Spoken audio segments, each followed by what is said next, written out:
Alright, so point number 7 is possessive case. Possessive case means which describes a possession over a thing or a person. Okay?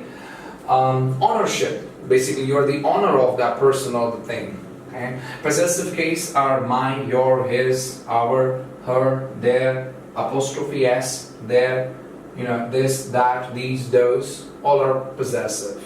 Okay? You will always have noun after such words.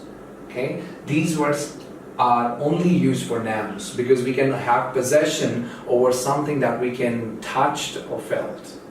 Okay, that we can feel, sorry. So, look at the example. For example, I say, she is my wife. So, my, possessive. So, wife is a noun. The word wife is a noun. It's easy to understand. It's easy to identify noun now, right? You're very close to the last point. So now you're getting it, and you can easily identify nouns. Wife is also the object in the sentence, okay? So you can easily identify that wife is an object.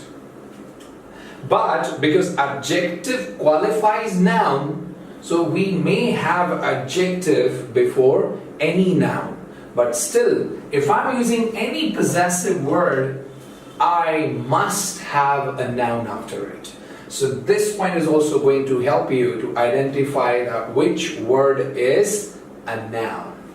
Giving you a few seconds again to note them down, and then I'll move to point number 8 and last.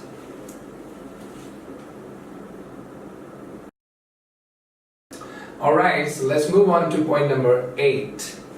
Point number 8 is about noun clause. In some competitive examinations, the examiner might ask you that in a particular sentence, which is a noun clause. Okay? So let me tell you in a layman language, not very technically. I'm making it so simple so that you guys can really understand that what is noun clause. See, noun clause is a sentence that becomes subject and object itself. Okay? It's not a word. Okay? It is a sentence. It has subject and verb, an object maybe.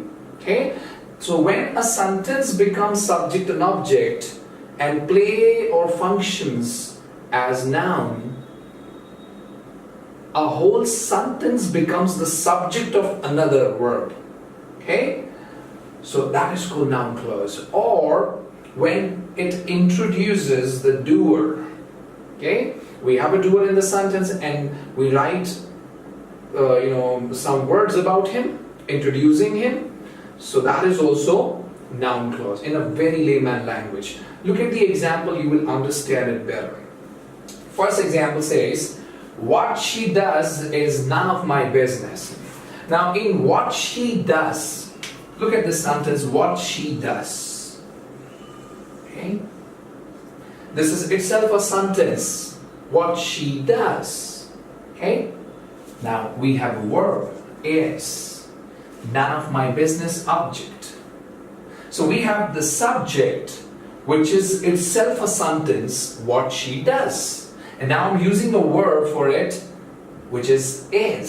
And then none of my business. Okay? So a sentence becomes subject, is called a noun clause. In second example, I'm saying I don't know what she does. So I is the subject, don't know is the verb, and what she does becomes the object. Okay? So a sentence is a subject, a sentence is an object, which means it is a noun clause. Secondly, you, my friend, is the king of this palace. So I am introducing my doer. In this sentence, my doer is you.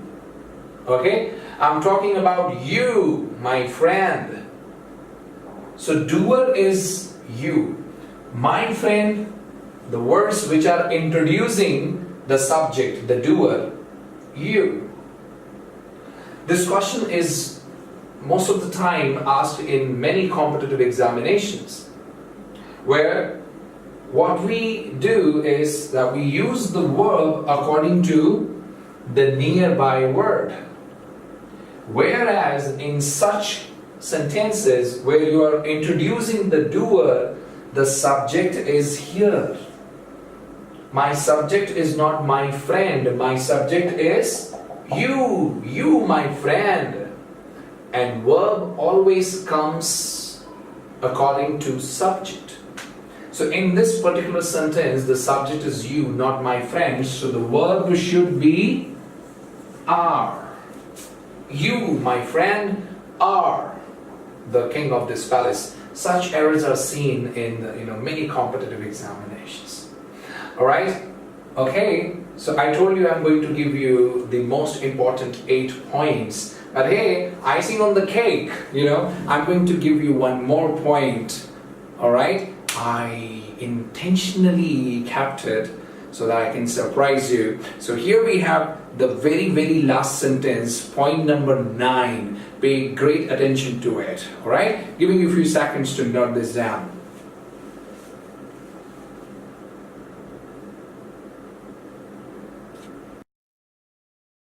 Alright, so here is your icing on the cake. Okay, again, a very important point, which is kinds of noun.